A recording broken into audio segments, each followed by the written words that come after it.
ফোনের টর্চ জ্বেলে আস্তে আস্তে আমি ঢুকছি ঘরটা মুছবো বলে। ম্যাডাম দুজন যদি উঠে পড়ে আমার কাজ বিগড়ে যাবে। ও বাবা, বলতে না বলতেই দেখি দুজনেই উঠে বসে আছে। ব্যাস, হয়ে গেল আমার কাজ আজকের মতো।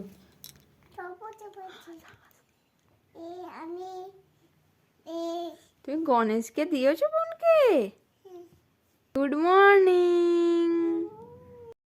বনুকে আদর করে ব্রাশের মালপত্র নিয়ে চলে এলাম ম্যাডামকে ব্রাশ করাতে।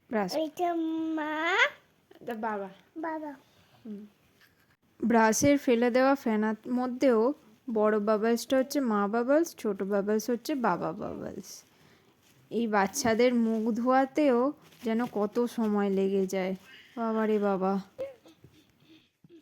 খেলা করছে।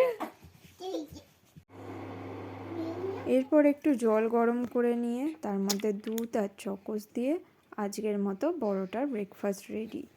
সকালে দুজনে একসাথে উঠলে এটাই হয়ে যায় বড় মুশকিল, সব কাজ পেন্ডিং। যাই হোক, এটাই হলো আমার আর্লি গুড মর্নিং।